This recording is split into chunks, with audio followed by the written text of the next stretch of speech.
It's Sunday, April 3rd. Out in the garage today, nothing heavy duty, just finishing off a couple mini projects, we'll say. And we finally got the XR 2002 XR 250 complete. I was waiting for a couple little knick-knack parts, but they finally arrived.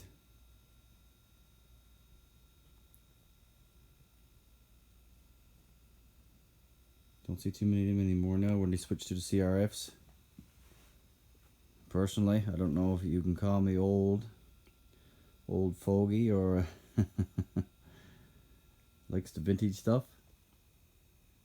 The newer bikes are nice, but I don't think they can take the abuse, and the reliability is simply not there.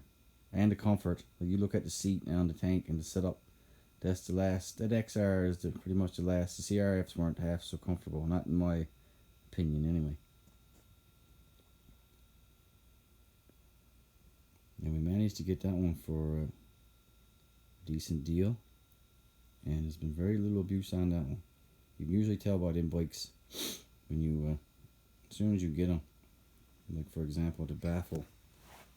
If a young guy owned it now and wanted a little bit more torque, the baffle would be took out, the exhaust and the filter would be took out, and there would be a hole cut in the seat there where the baffle, where the breather's to, and modifications on the exhaust and the header that they usually does, and stickers all over the place. But this one seemed to survive. So I'm just going to give you a little lowdown of what we've done here. I guess I'll start from the front. So we purchased some new front bearings installed, and the front pads were down to about 80-85% worn. So we I stuck a set of pads on as well.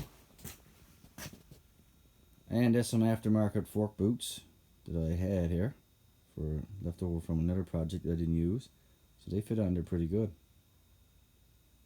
It's not stock, everything else is stock, but the front tire is a little bit worn, a little bit choppy, but we're going to probably give it a go for one season. And the headlight and taillight never worked when I got it, so I took off the front headlight assembly and noticed somebody tapped into the wires and they had them reversed, so that wasn't good. So I guess it blowed two of the bulbs, the headlight or taillight didn't work. So I fixed the wiring there and put it all I had old wiring harness there, so I put some more connectors on there. It's plug and play, there's nothing, try the closest to the factory job as you can. And then, we replaced the headlight and taillight ball, and everything worked fine there. And we ordered a nice sticker kit to go on there. Stickers were gone actually. So that is the proper, now it's not right from Honda, but it's a proper, I don't know if you can see close up. It's all perforated and got little vents. Because I mentioned that in a previous video there. You just slap any kind of a sticker on them tanks where they're plastic. A percentage of fumes do leak through the plastic, and you tend to get blisters and bubbles. That's supposed to be the original, well, close to original as we can get. Extra few dollars. She did have pro taper handlebars, which I'm not real big fan of, but I guess a handlebar is a handlebar. And what I did like is they got these brake levers put on each side. Really handy for if you do intend to drop them. You won't break your the lever is not so bad, but if you break them off in here, then it will. Especially your clutch cable, clutch side. And moving on back here, that exhaust guard, believe it or not, that was missing, and I don't know if I should tell you the price, but it was $50 just for that. And of course, them two bolts were twisted off and flush with the flange, so we had to get the welder out and weld on a couple studs and back them out. And I fixed decompression cable. It was hooked up, but it was It was sloppy, it wasn't being used. You don't need to use it, but it's nice to have it there. And in the rear, we done rear bearings as well. Serviced the brakes. It's a new back tower on the back, fairly new. And we got our little Honda bag put on the back. There was a gap there before. There wasn't no bag there. I guess it's a factory bag. So there was like a 6-inch gap there. So perfect place for a bag like the old school ones, like the OXR over there. But we managed to get a black one to match. Yeah, I done the bearings and everything back there. There's brand new chains and sprockets on it.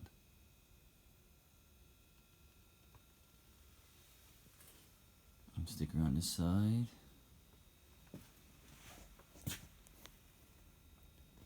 Now I'm not sure if this one came with a stand or not, but when I got it, there was no stand. It was just a bracket they had. Oh, it's hard to see now, but this bracket was just welded on here. So I added a stand, and of course, whoever welded the bracket on, it wasn't positioned properly, so the stand ended up being tucked in under the machine. And when it was in its upright position, it was sticking out about 6 inches off of the swing arm. So I had to grind all that down and put it in its proper position as close as I could get. So now that's functional. Anyway, he wants to stand. And we only done it with a MIG, but we managed to get it in there. I tacked it from the back and then got the grinder and ripped down the center and then turned the welder up on max. I got a was at 140. So she done the job. I just got some color match paint there, close as I could get. What I done is I left the original color there and made a cutoff point on the welding, on the original welding on the frame. You can see a difference, but now once you get through the mud, you won't notice it so much. It's not like 100%. You know, it's going to be used, so it's not a restoration. We'll call it mini restoration, maybe. Yeah, like I said, decompression. It's all functional.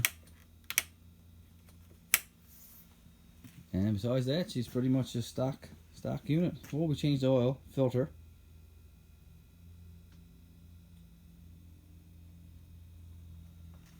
And there she is. I'm not sure if we're going to hang on to it, but it's one of them things, if it grows on you after the first couple rides. Like that one is currently for sale over there, because I haven't got much room here in the garage. And there's like 3 or 4 more out in the back shed and a couple down the cab. And, you know, I really do like that 84. But it's more of a collector's item.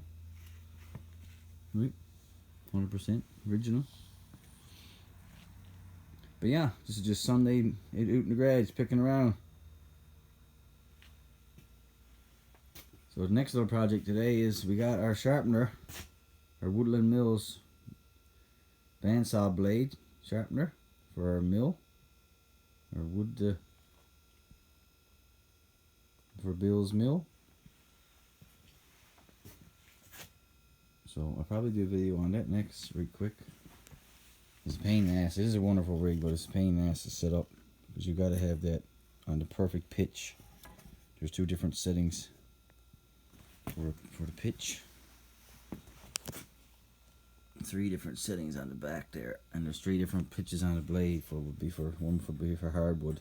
Now this is multi-purpose. This one's right in the middle. So there's softwood, hardwood.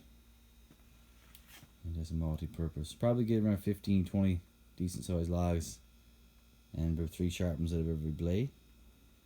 They said you can get 6, but you know, you get 3 good sharpens, get the life out of a band, because they have a tendency to put more stress on them the more you sharpen them. And the gullet, which is the decals running on the back there, has micro fractures. And you don't want them to let go, because it gives you a good good fright when it lets go on the mill when you're using it. So for a $25 band, you just get 3 sharpens at it and replace it.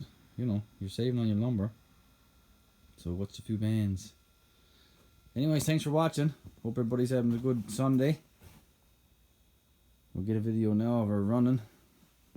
And maybe a GoPro video or something. Yeah. The next project is... actually, I was kind of thinking of hanging on to that one because I got a lead now on an 8250. Identical to that one, 84.